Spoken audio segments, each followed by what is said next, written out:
Hello नमस्कार दोस्तों, स्वागत है आपका अपने यूट्यूब चैनल प्रेस स्कॉलर्स पर। पिछली क्लास में हमने अच्छी तरीके से रिमाइंडर थ्योरम के बारे में पढ़ रहे थे। रिमाइंडर थ्योरम में टॉसन रिमाइंडर थ्योरम और एलसीएम रिमाइंडर थ्योरम। ये एलसीएम रिमाइंडर थ्योरम, टॉसन रिमाइंडर थ्योरम दोनों के बारे में हमने उसमें चर्चा की।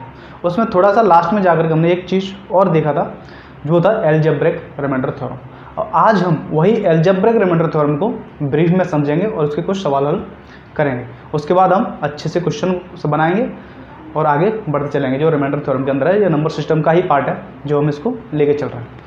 तो आप चैनल पर अगर नए आए हैं, चैनल को सब्सक्राइब कीजिए, लाइक कीजिए और शेयर कीजिए। और कोई भी डाउट है तो आप मुझे कमेंट सेक्शन में कमेंट करके बता सकते हैं इस क्वेश्चन में डाउट है, और या वो क्वेश्चन को आप कमेंट में डालिए या फिर उस क्वेश्चन को हमें ईमेल कर दीजिए, उसका सॉल्यूशन हम आपको प्रोवाइड करवा देंगे। तो चैनल को सब्सक्राइब जरूर कीजिए, शेयर भी कीजिए और अपनी क्लासेस कंप्लीट लेते रहिए।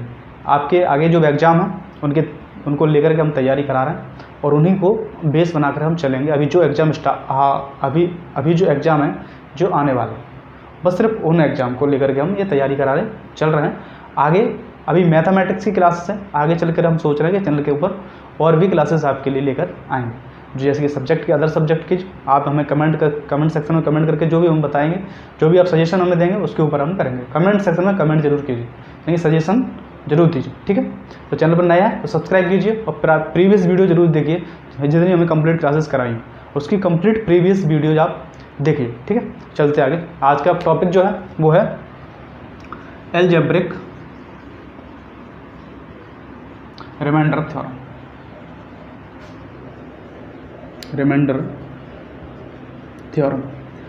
अब एलजेब्रिक रिमाइंडर थ्योरम क्या थी वो हमने पिछली वीडियो में थोड़ी सी चर्चा की थी कि एलजेब्रिक रिमाइंडर थ्योरम, यानी एलजेब्रिक रिमाइंडर थ्योरम का मतलब है जो चर संख्याएं, यानी दो संख्या होती है चर और अचर, ठीक है।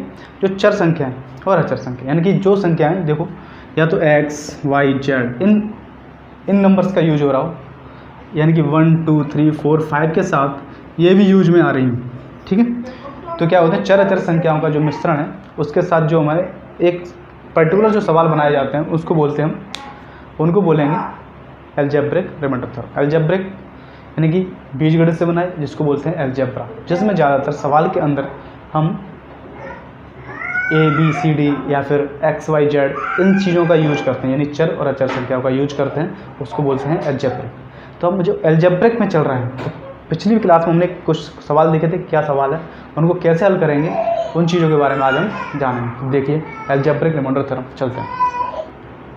तो अपन एलजेब्रिक रिमाइंडर थ्योरम में क्या देख रहे थे, पिछले में जब देखा था तो क्या कोई संख्या है जैसे कि एक्स प्लस 1, यानी एक्स प्लस 1 है, इसमें बोल रहा था कि एक्स स्क्वायर प्लस के 4x प्लस के 5, यानी कि ऐसा कोई नंबर है एक्स प्लस 1 का x square plus 4x plus 5 में क्या कर दीजिए, भाग दीजिए। रिमाइंडर, जब हम रिमाइंडर निकालते हैं तो रिमाइंडर का मतलब ही क्या होता है, शेषफल, यानी किसी संख्या में हम भाग देने पर जो लास्ट में जो शेष बचता है, शेष फल जो बचता है उसको क्या बोलते हैं, हम रिमाइंडर बोलते हैं। तो उसी रिमाइंडर को निकालने के लिए हम इस चीज़ का यूज कर रहे हैं, क्योंकि क्वेश्चन जब भी आपसे पूछा जाएगा तो आपसे पूछा जाएगा इससे भाग दे रहे हैं, इसका रिमाइंडर क्या हो, या फिर इसका रिमाइंडर ये है तो बताइए उस संख्या क्या होगी।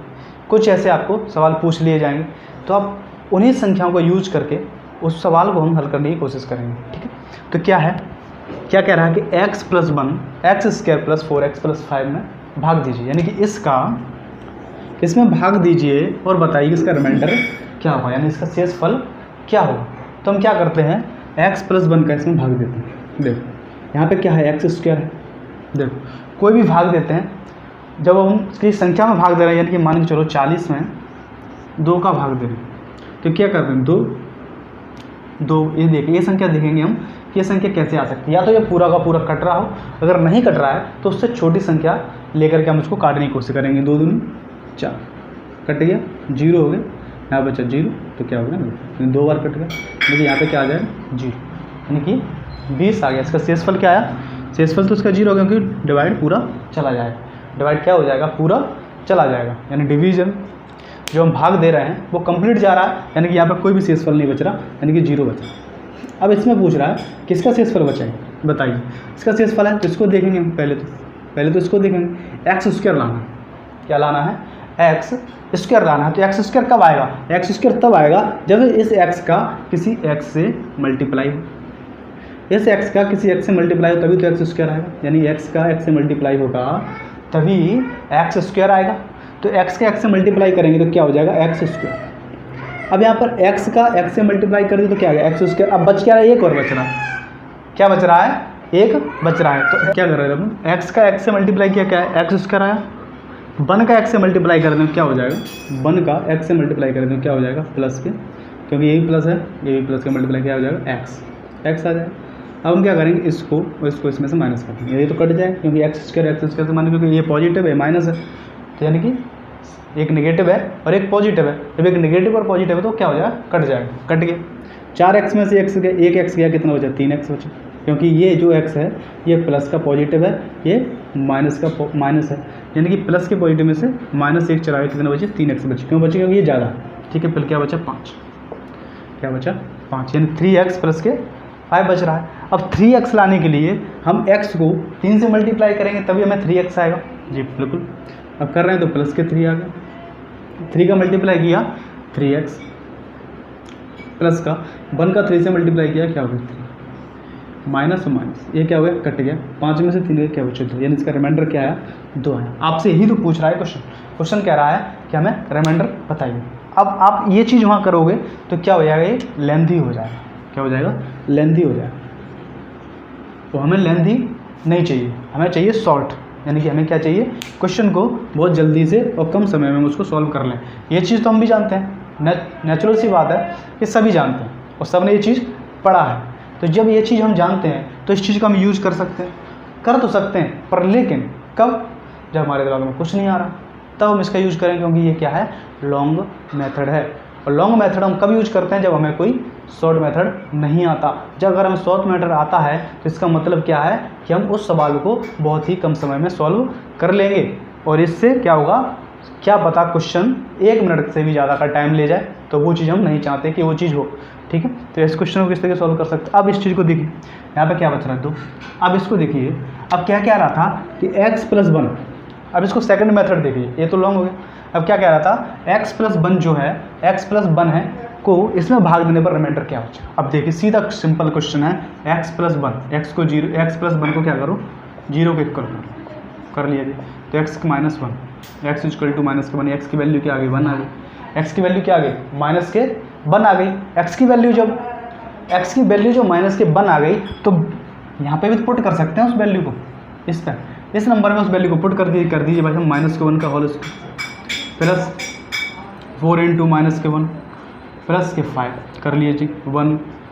अब यहाँ पे मल्टीप्लाई होगा तो -4 प्लस के 5 हो गया। इसमें से ये जाएगा, यानी कि ये ऐड भी कर लो तो कितना हो गया? 6 - के 4 = क्या हो गया? 2। सीधा निकल गया। क्या हो गया? 2। क्या आ गया? 2 आ गया। यानी कि हमें वही रिमाइंडर मिला जो यहाँ पर मिल रहा है। और ये क्या हुआ? ये चीज़ ना सोचने की हमें ज़रूरत पड़ी कि x में x का मल्टीप्लाई करेंगे तब हमें ये सोचना पड़ेगा कि x स्क्वायर कैसे लेके आएँ, फिर हमें सोचना पड़ेगा कि यहाँ पर 3x कैसे लेके आएँ, 3x लाने के लिए हमें क्या करना पड़ेगा। ये चीज़ हम सोच रहे हैं, यानी थिंकिंग।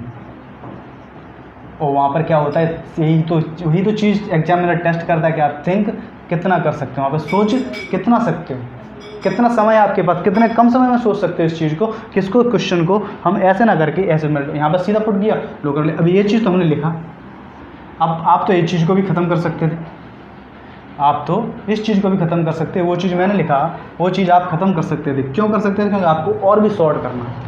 चाहते तो सिर्फ ये चीज़ निकाल लो, मन ही मन में कर सकते हैं। x + 1 = 0 को तो -1 हो गया, -1 हो गया तो हम प्लस को हो जाएगा 4 हो गया, 5 और 6 या 4 यानी 6 में से 2 गए, कितने बचे? 2। 6 में से 4 गए, कितने बचे? 2। लो सीधा निकल आया। आपको क्वेश्चन इस तरीके से सॉल्व करने पड़ेंगे, सेकंडों में क्वेश्चन सॉल्व करने हैं आपको, इस मेथड से लेकर के नहीं चलना। ठीक है, समझ गए?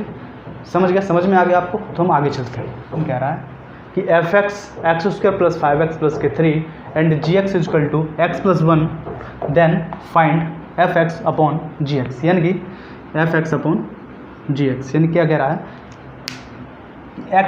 fx की इक्वल ये दिया हुआ है और gx के इक्वल x + 1 दिया हुआ। आपसे पूछ रहा है कि अगर इसको इस तरीके से कर दिया जाए, fx/gx कर दिया तो इसका वैल्यू निकालिए, इसका रिमाइंडर निकालिए, ठीक है। अब रिमाइंडर निकालने के लिए मैंने आपको क्या बताया, रिमाइंडर निकालने के लिए मैंने आपको क्या बताया था कि आप या तो 0 कर लीजिए या फिर उसमें उसका भाग दे दीजिए। ये जो चिन्ह है भाग देने का, ठीक है। एफ एक्स बटा जी एक्स करेंगे तो क्या करेंगे, अपन भाग ही देंगे। भाग देंगे तो क्या करते हैं, इस वैल्यू को जी एक्स की वैल्यू को क्या कर लेते हैं, अपन 0 के इक्वल कर लेते हैं। यानी कि 0 के इक्वल किया तो x + 1 = 0 किया तो x = -1 आ गया। x की वैल्यू हमें मिल गई जी, बिल्कुल मिल गई। x की वैल्यू मिल गई। अब x की वैल्यू मिल गई तो x की वैल्यू इसमें पुट कर दो जी, कर दिया। -1 का होल स्क्वायर प्लस 5 × -1 प्लस के 3 कर दिया, क्या हो जाएगा 1 प्लस यहाँ पे माइनस हो जाएगा, 5 का मल्टीप्लाई हो गया माइनस प्लस के 3। अब इसका मल्टीप्लाई किया तो 3 एकम 3 और 1 कितना हो गया 4 हो गया। तो ये माइनस का एक वैल्यू क्या हो जाएगी -1, यानी कि इसका जो रिमाइंडर बच रहा है वो -1 बच रहा है। इसका रिमाइंडर क्या बच रहा है, -1 बच रहा है। क्या किया हमने, x + 1 को 0 को इक्वल किया, इक्वल करने पर ही हमें उसकी वैल्यू क्या मिली, हमें -1 मिली। अब इस चीज़ को हम इस तरीके से देख लेते हैं। अब इसमें देखते हैं कि हम इसको भाग दे करके क्या हमें ये वैल्यू प्राप्त होगी जी, बिल्कुल देख लेते हैं। देखिए x² प्लस के 5x प्लस के 3, इसमें हम भाग देते हैं किसका, x + 1। अब x लाने के लिए तो x से मल्टीप्लाई करेंगे तो x और x क्या हो गया, x² हो गया, प्लस 1 का मल्टीप्लाई क्या हो गया, x हो गया, यानी कि माइनस और माइनस ये कट गए। यहाँ पे कितना बचा 4x प्लस के 3। अब 4x लाने के लिए फिर प्लस के 4 से मल्टीप्लाई करेंगे तो कितना हो जाएगा 4x प्लस के 4, यानी कि ये कट गया माइनस माइनस, ये कितना गया -1, यानी कि ये जो वैल्यू है वो माइनस के प्लस -4 है, और -4 में से 3 जाएंगे तो कितना बचेगा, -1 बचेगा। क्या बचेगा, -1 बचेगा। तो यही चीज़ आपको समझ में आ गई, ये चीज़ आपको समझ में आ गई जी, बिल्कुल। समझने की कोशिश कीजिए कि हम क्या समझाने की कोशिश करें। आपको क्वेश्चन को बहुत ही जल्दी और क्विक मेथड से सॉल्व करना है। अब ये चीज़ मैंने आपको 2 बार बता रहा हूँ, 2 बार मैंने आपको ये चीज़ समझाने की कोशिश की है कि किस क्वेश्चन को किस तरीके से सॉल्व कर सकते हैं। दोनों तरीके से बताया, वैल्यू हमें वही मिल रही है जो हमें चाहिए। समझ में आया, तो वैल्यू हमें क्या मिल रही है, वैल्यू हमें वही मिल रही है जो हमें चाहिए। तो इस चीज़ पे आप ध्यान दीजिए कि वैल्यू हमें क्या मिल रही है और किस तरीके से मिल रही है, कौन सा मेथड हमें बहुत जल्दी कर सकते हैं। यानी कि x + 1 को इक्वल कर लें 0 के इक्वल कर लें तो हमें बहुत जल्दी मिल रहा है। ऐसे कर रहे हैं तो भी हमें मिल रहा है, पर लेकिन टाइम कंज्यूमिंग हो सकता है। क्योंकि क्या पता, अभी तो 3 टर्म का दे दिया उसने, अभी तो मान लो कि यही इतना ही है, कहा क्या पता और भी बढ़ा दिया उसने, मान लो कर लिया यहाँ पर 29 कर दिया, यहाँ पर उसने 25 कर दिया, यहाँ पे कोई और x की वैल्यू लगा दी तो वहाँ पर उसने 20 कर दिया। ऐसे करके जा रहा है, यानी कि वो ऐसे अगर करके जा रहा है तब हम क्वेश्चन को सॉल्व कैसे करेंगे, तब हम भाग देंगे तो ये बहुत बड़ा हो जाएगा। जब हम ऐसे क्वेश्चन हमें बढ़ा दे दिया जाएगा, जैसे मान के चलिए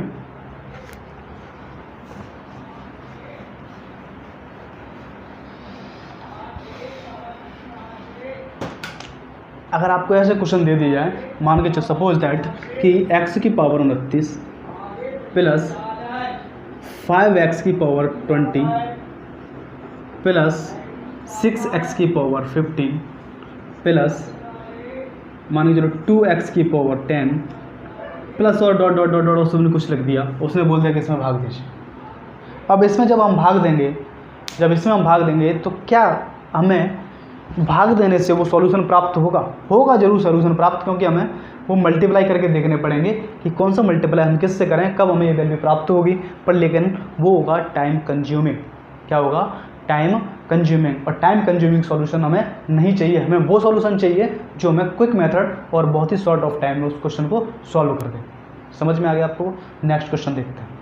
नहीं, -3 -5 x² प्लस x माइनस के 5 क्या कह रहा है, is x - 2 a factor of f(x) x² plus x minus के 5। क्या कह रहा है क्वेश्चन समझने की कोशिश कीजिए। Is x + 2 is x - 2 question कह रहा है is x - 2 a factor of f(x), यानी क्या कह रहा है x - 2 जो है क्या इसका फैक्टर है।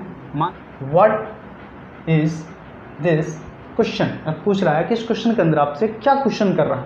क्वेश्चन उसने ये किया कि जो x - 2 है क्या इसका फैक्टर है, और फैक्टर कैसे निकालते हैं वो आपको पता होगा। फैक्टर कैसे निकालते हैं, फैक्टर निकालने के लिए क्या करना पड़ता है, हमें इस चीज़ को तोड़ना पड़ता है। क्या करना पड़ता है, तोड़ना पड़ता है। जब इस चीज़ को तोड़ेंगे कौन सा वो एक मेथड है, कौन सा, गुणनखंड विधि, यानी कि मल्टीप्लिकेशन मेथड। मल्टीप्लिकेशन मेथड से इसको सॉल्व करेंगे तो हमको उससे गुणनखंड निकलेंगे, यानी कि आपको क्या मिल जाएगा, फैक्टर मिल जाएगा। और फैक्टर निकालने के लिए हमें उस चीज़ से जाना पड़ेगा, यानी कि लॉन्ग मेथड फिर से हो गया, क्या होगा, लॉन्ग मेथड फिर से हो गया। पर लेकिन हमें वो लॉन्ग मेथड का यूज करना ही नहीं है, हमें क्या करना है, फैक्टर निकालना है, पता करना है कि ये जो चीज़ है इसका फैक्टर है या नहीं। तो देखते हैं x-2 को क्या करते हैं, x-2 को 0 को इक्वल कर लिया, यानी x की वैल्यू क्या मिल गई, 2। x की वैल्यू क्या मिल गई जी, x की वैल्यू हमारे पास आ गई 2, ठीक है। x की वैल्यू 2 आ गई, तो इस x की वैल्यू को हम इसमें पुट कर देंगे जी, कर देते हैं। 2 रखा कितना हो गया, 4 हो गया। अब देखो 2 रख 4 कैसे हो, डायरेक्ट रख सकते हो, मैं रख रहा हूँ 4, अब 4 हो गए, प्लस के कितने हो गए, 2 हो गए, माइनस के कितने हो गए, 3 हो गए, माइनस के कितने हो गए, 5 हो गए। अब 4 और 2 6, और 6 में से माइनस 6 में से 1 गया तो कितना बचा, 1, यानी आंसर क्या आ रहा है इसका, 1। अब बताइए जब ये बन आ रहा है, अब बताइए जब ये बन आ रहा है तो क्या इसका फैक्टर हो सकता है, क्योंकि थ्योरी याद है कि इसका फैक्टर कब होगा जी, थ्योरी याद है। देखिए थ्योरी ये है कि अगर किसी भी अगर ये इसका फैक्टर होता तो भाग पूरा का पूरा जाता, क्या होता, कंप्लीट डिवीजन हो जाता उसका, क्या होता, कंप्लीट डिवीजन हो जाता। पर लेकिन वो कंप्लीट डिवीजन नहीं हुआ। जब कंप्लीट डिवीजन नहीं हुआ तो इसका मतलब ये है कि ये जो है इसका फैक्टर नहीं है, क्या नहीं है, फैक्टर नहीं है। और फैक्टर होने के लिए या भाग पूरा जाए या फिर रिमाइंडर 0 आए, भाग पूरा जाएगा तभी रिमाइंडर 0 आएगा, और रिमाइंडर 0 आएगा तो ये इसका फैक्टर हो सकता है, अन्यथा कोई भी नंबर बच रहा है ये उसका फैक्टर नहीं होगा। तो इसका मीन्स आंसर क्या होगा, x-2 not factor of fx, सीधा लिख दो, इसका fx है ही नहीं, यानी कि fx का फैक्टर नहीं है, x-2 fx का फैक्टर नहीं है। समझ में आ गया आपको, अच्छी तरीके से समझ में आ रहा है, थम्स अप कर दीजिए, कमेंट कीजिए, ठीक है, समझ में आ रहा है तो हम आगे चलते हैं, अच्छी तरह समझाने की कोशिश करेंगे, आगे चलते हैं। और क्वेश्चन देखिए क्या कह रहा है, ये तो दिए हैं ऑप्शन, ठीक है, ये तो दे दिए ऑप्शन, अब इन ऑप्शन को लिख लीजिए अच्छी तरीके से कि ऑप्शन क्या कह रहा है, x की पावर 29 माइनस x की पावर 26 प्लस x की पावर 23 प्लस 1, यानी कि x की पावर 29 माइनस x की पावर 26 प्लस x की पावर 23 प्लस 1। अब कह रहा है कि जो ये ऑप्शन दिए हुए हैं, क्या कह रहा है, अब जो ये ऑप्शन देने में से इसका फैक्टर कौन सा है, इसमें से क्या पूछ रहा है, फैक्टर कौन सा। अब फैक्टर कौन सा है ये जानने के लिए हमें क्या करना पड़ेगा, अब देखो ये जानने के लिए इसमें से क्या है, अब एक चीज़ हम समझने की कोशिश करते हैं कि ये जानने के लिए अब हम ऑप्शन के थ्रू चलें, ठीक है, ऑप्शन के थ्रू चलते हैं, ऑप्शन देखते हैं ऑप्शन क्या कह रहा है। एक तो x-1 का जिक्र हो रहा है और एक x+1 का जिक्र हो रहा है, यानी कि दो ही चीज़ का जिक्र हो रहा है चारों ऑप्शन के अंदर, देख लिया आपने, ठीक है, यानी कि चारों ऑप्शन के अंदर x+1 और x-1 का ही जिक्र हो रहा है। तो हम क्या करेंगे, तो इसका अब इनमें से क्या कह रहा है कि या तो ये फैक्टर होगा या ये फैक्टर होगा, या फिर ये फैक्टर होगा या ये फैक्टर होगा, या फिर ये दोनों फैक्टर हो सकते हैं, या फिर ये दोनों ही फैक्टर नहीं हो सकते। या तो ये होगा तो यानी कि x-1 होगा तो x+1 नहीं होगा, अगर x+1 होगा तो x-1 नहीं होगा, या फिर x+1 और x-1 दोनों ही हो गए, या फिर x-1 और x+1 दोनों में से कोई नहीं होगा, ना तो x+1 होगा और ना ही x-1 होगा। ये चीज़ सॉल्व करने के लिए हम क्या देखते हैं, देखिए ध्यान दीजिए इसके ऊपर। अब इनमें से हम क्या छांटेंगे, इसका फैक्टर है यहाँ, देखो इसमें देखो हमने तो हम उठाते हैं x-1 उठाया तो क्या कर लिया, 0 को इक्वल कर लिया, तो x-1 उठाया 0 को इक्वल कर लिया तो क्या हो गया, x माइनस 0 को इक्वल किया तो x माइनस x की वैल्यू क्या आ गई, प्लस के बाद x इक्वल टू क्या हो गया, 1 हो गया। अब देखो x की वैल्यू 1 हो गया, तो यानी 1 की कितनी भी पावर हो, 1 की कितनी भी पावर हो, कोई हज़ारों संख्या में भी अगर 1 की पावर लगा दी जाए फिर भी उसका आंसर क्या आएगा, 1 ही आएगा, समझ लीजिए। तो देखो 1 यहाँ पर रखा तो क्या होगा, 1 की पावर 29 रख दिया, माइनस 1 की पावर क्या हो जाएगा 26, ठीक है, प्लस 1 की पावर 23 प्लस क्या हो जाएगा 1, यानी क्या ले लिया हमने पहले, हमने क्या लिया, x माइनस 1 को 0 किया, x माइनस 1 को किया तो क्या हो जाएगा, ये देखो ये 1 हो जाएगा, माइनस के 1 हो जाएगा, प्लस के 1 हो जाएगा, फिर प्लस के 1 हो जाएगा, यानी कि इससे ये कट गया, कट रहा है, प्लस 1 से ये कट गया, तो यहाँ क्या बचा, 2 बचा, क्या बचा, 2 बचा, 2 बच रहा है ना, यानी ये जो है प्लस का है, ये माइनस का है, तो कट गया, फिर बचा एक प्लस और एक प्लस, 2 प्लस बचे, तो कितने बचे, क्या हो गया, 2 बचा। समझ में आ गई कहानी, देखो क्या हो गया, x minus 1 plus x 1 plus 1, यहाँ पे क्या हो गया, 2, समझ में आ गई। अब क्या करते हैं, अब हम एक काम और कर लेते हैं, x प्लस 1 को रख लेते हैं 0 के इक्वल, ठीक है जी, x प्लस 1 को 0 के इक्वल रखा तो क्या हो जाएगा, यानी कि वैल्यू हमें क्या मिलेगी, x इजकल टू माइनस के, ठीक है, x इजकल टू क्या मिलेगा हमें, x इजकल टू माइनस के 1, यानी x प्लस 1 को हमने 0 के इक्वल रखा तो x की वैल्यू क्या मिली हमें, x इजकल टू माइनस के 1, जब माइनस का 1 हुआ तो माइनस का 1 का फिर रख देंगे, देखो अब माइनस का 1 रखेंगे, अब एक चीज़ आप ध्यान रखिए, माइनस का जब 1 रखेंगे, ये क्या है, इवन था, पावर भी इवन था, तो वहाँ पे चीज़ चल गई, अब माइनस के 1 रखते हैं, ये देखो माइनस के 1 रखेंगे, इसमें 29, माइनस की पावर, माइनस का पावर 29 हो गया जी, बिल्कुल हो गया, माइनस 1 का पावर 26, ठीक है, अब फिर माइनस 1 यानी कि ये तो प्लस है, फिर अगर रखते हैं अपन यहाँ पर माइनस 1 की पावर 23, यहाँ पे क्या हो जाएगा, प्लस के 1। अब जो माइनस 1 है पावर क्या है, ऑड है,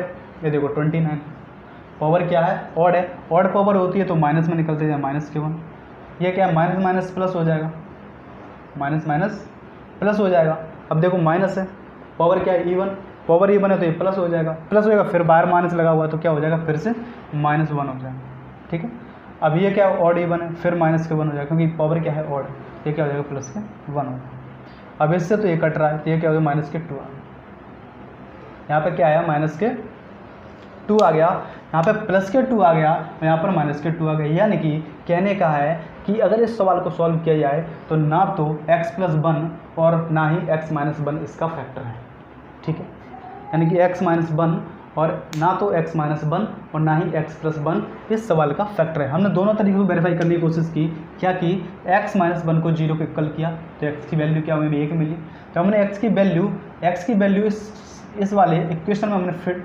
वेरीफाई किया तो हमें क्या मिला, 2 मिला, फिर हमने क्या किया, x प्लस 1 को 0 को इक्वल किया, x प्लस 1 में 0 को इक्वल किया तो x की वैल्यू क्या मिली हमें, माइनस के 1 मिली, जब x की वैल्यू हमें माइनस के 1 मिली तो x की वैल्यू को हमने फिर से वेरीफाई किया उस इक्वेशन में तो हमें क्या मिला, माइनस के 2 मिला, जब माइनस के 2 मिला तो हमने देखा कि यहाँ पे भी 2 बच रहा है और यहाँ पे माइनस के 2 बच रहा है, तो यानी कि इक्वेशन वेरीफाई नहीं हो रहा है, क्योंकि ये फैक्टर तभी होंगे जब पूर्णतः भाग चला जाएगा। पूर्णतः भाग कब जाएगा, जब उसका रिमाइंडर क्या बचे, 0 बचे, रिमाइंडर क्या बचे, 0 बचे, और रिमाइंडर तो यहाँ पे 0 नहीं आ रहा, रिमाइंडर तो 0 नहीं आ रहा क्योंकि यहाँ माइनस 2 आ रहा है, यहाँ पर प्लस के 2 आ रहा है, यानी कि वैल्यू माइनस 2 और प्लस के 2 आ रही है, यानी कि इसके कोई फैक्टर नहीं होगा, ना तो x प्लस 1 फैक्टर होगा और ना ही x माइनस 1 फैक्टर होगा। ये बात समझ में आ गई, ठीक।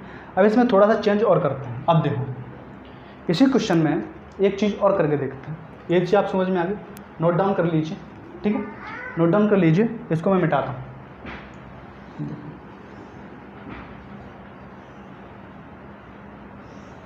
अब देखिए सवाल यही रखते हैं, इस जगह पे ना माइनस कर दो, यहाँ पे क्या था, प्लस था, इस जगह पे हमने क्या कर दिया, माइनस कर दिया। अब देखो यहाँ पे एक माइनस चेंज करने से क्या चेंज है, ये चीज़ देख लीजिए। अब देखते हैं, अब वही विधि फिर से अपनाएंगे, x माइनस 1 को 0 को इक्वल कर लेंगे तो क्या हो जाएगा, x इक्वल टू क्या हो जाएगा, 1 हो जाएगा, जी रुको, x इक्वल टू क्या हो जाएगा, 1 हो जाएगा। जब x की वैल्यू उसमें रखेंगे 1 की पावर 29 माइनस 1 की पावर 26 माइनस 1 की पावर 23 प्लस 1 हो जाएगा, यानी कि यहाँ 1 हो जाएगा, यहाँ पे भी माइनस के 1 हो, यहाँ पे भी माइनस के 1 हो, यहाँ पे प्लस के 1 हो, यानी कि इससे ये कट गया और इससे ये कट गया, क्या हो जाएगा, 0। समझ में आ गया, यानी कि हमें पता पड़ा एक चिन्ह चेंज किया हमने, क्या किया, यहाँ प्लस की जगह माइनस कर दिया, क्या कर दिया, प्लस की जगह हमने यहाँ पे क्या कर दिया, माइनस कर दिया, जब प्लस की जगह हमने इसको माइनस किया तो हमें क्या वैल्यू प्राप्त हुई, रिमाइंडर क्या आया उसका, 0 आ गया। आगे जी अब बिल्कुल देखते हैं, यहाँ पर x माइनस 1 को 0 के इक्वल किया, अब हम x प्लस 1 को 0 के इक्वल करके देखते हैं। ठीक है, x प्लस 1 को 0 के इक्वल कर लेंगे तो क्या वैल्यू प्राप्त होगी हमें प्राप्त होगा x इक्वल टू माइनस के 1। ये सवाल देखिए बिल्कुल इस यहाँ से चल रहा है, x प्लस 1 इक्वल टू 0 किया तो x इक्वल टू माइनस के 1 हो जाएगा। जब x इक्वल टू माइनस के 1 हो गया तो हम x की वैल्यू इसमें पुट करेंगे, क्या करेंगे बिल्कुल करते हैं, माइनस के 1 इक्वल टू 29, ठीक है, माइनस और माइनस के 1 इक्वल टू 26, माइनस के 1 इंटू 23 और प्लस के 1, यही वैल्यू होगी। देखो अब देखो जब ये ऑड है तो ये माइनस माइनस में आएगा तो माइनस में निकलेंगे, ये तो इवन है पर इसकी पावर करेंगे तो प्लस हो जाएगा, फिर माइनस है तो माइनस के 1 हो जाएगा। ठीक है, ये भी क्या है ऑड है, जब ये ऑड है तो ये माइनस होगा, माइनस माइनस मल्टीप्लाई होगा तो क्या हो जाएगा प्लस के 1 हो जाएगा। तो यहाँ पे भी क्या हो जाएगा प्लस के 1 हो जाएगा। अब देखो इस 1 से 1 कट गया, इस 1 से 1 कट गया, यानी कि यहाँ पे भी क्या है 0, यानी कि रिमाइंडर क्या आ गया 0 आ गया। यानी कि हमने एक क्वेश्चन सॉल्व करने के लिए क्या किया, इसको भी 0 कर लिया और इसको भी 0 हो गया, यानी कि ये भी 0 हो गया, ये भी 0 हो गया, इसका भी रिमाइंडर 0 और इसका भी रिमाइंडर 0। यानी कहने का मतलब है सब, अब इसमें से दोनों चीज़ वेरीफाई हो रही हैं तो यानी कि x प्लस 1 और x माइनस 1 इसके फैक्टर होंगे। पहले हमने देखा कि वेरीफाई नहीं हो रहे थे तो उसके फैक्टर नहीं है, क्योंकि वही क्वेश्चन में यहाँ पे क्या था प्लस था। अब वहाँ पे जब हमने प्लस की जगह माइनस किया तो वहाँ पे क्या हुआ, ये दोनों इसके फैक्टर निकल आए, क्या कि x प्लस 1 और x माइनस 1 इसके फैक्टर होंगे। समझ में आ गई आपकी बात बिल्कुल समझ में आ गई। बहुत अच्छी तरीके से समझाने की कोशिश की, आपको ये चीज़ समझ में आनी चाहिए, आपको अच्छी तरीके से समझाया। ये अलजेब्रिक रिमाइंडर थ्योरम है, इसी तरीके से चलेगा। एक बार और समझाता हूँ इसको, फिर हम वीडियो ख़त्म करेंगे, वीडियो लंबा हो रहा है। ठीक है, फिर वीडियो ख़त्म करेंगे, उसके बाद हम नेक्स्ट वीडियो में फिर से इसको कंटिन्यू करेंगे। ठीक है, तो देखिए क्या हुआ, x की पावर 29 माइनस एक्स की पावर 26 माइनस एक्स की पावर 23 प्लस 1, इनमें से कौन सा इसका फैक्टर है, ये पूछ रहे थे कि जो ऑप्शन दिए हैं इन ऑप्शन में से इसका फैक्टर कौन सा है। हमने इसको सॉल्व किया, अब ऑप्शन को लेके चले तो हमें क्या मिला, x माइनस 1 को 0 के इक्वल किया तो x की वैल्यू 1 आया। जब हम 1 को इसके अंदर पुट किया तो हमारे पास क्या वैल्यू निकल के आई, 0 निकल के आई। क्या वैल्यू निकल के आई, 0 निकल के आई। ठीक है, फिर हमने क्या किया, x प्लस 1 को 0 के इक्वल किया तो x की वैल्यू में क्या प्राप्त हुई, माइनस के 1 प्राप्त हुई। जब x की वैल्यू माइनस के 1 प्राप्त हुई तो x की वैल्यू को जब हमने उसको इक्वेशन के अंदर वेरीफाई किया, x की वैल्यू को इक्वेशन के अंदर वेरीफाई किया तो क्या आया हमें, फिर भी हमें 0 मिला, यानी कि 0 मिला तो यहाँ पे भी 0 आ गया जी, बिल्कुल रिमाइंडर 0 आ गया। जब दोनों ही वेरीफाई करने पर, जब दोनों ही जगह हमने x की वैल्यू पुट कर दी, x की वैल्यू को वेरीफाई किया उस इक्वेशन के अंदर तो क्या आया, हमें 0 मिला। और मैंने क्या बताया था कि अगर रिमाइंडर अगर फैक्टर उसके तभी होंगे जब उसकी वैल्यू क्या हो जाएगी, 0 आएगी। अब वैल्यू जब 0 आ गई तो हम कह सकते हैं कि x माइनस 1 और x प्लस 1 दोनों ही उस इक्वेशन के फैक्टर हैं। समझ में आ गई ये बात, बिल्कुल अच्छी तरीके से समझ में आई। नहीं आया है, डाउट हो तो मुझे कमेंट सेक्शन में कमेंट करके बता सकते हैं। तो आज वीडियो कहीं समाप्त करते हैं, नेक्स्ट वीडियो में लेकर चलेंगे, इसी को अच्छी तरीके से पढ़ाने की कोशिश करेंगे और इसको आज फिनिश करने की कोशिश करेंगे। 1-2 क्लास के अंदर ये अलजेब्रिक रिमाइंडर थ्योरम खत्म हो जाए। ठीक है, तो चलते हैं आज की वीडियो। ठीक है, तो चैनल को सब्सक्राइब कीजिए, लाइक कीजिए, शेयर जरूर कीजिए और पिछली वीडियो देखते रहिए। फ्री स्कॉलर्स अपने चैनल को सब्सक्राइब कीजिए और देखते रहिए। Thank you.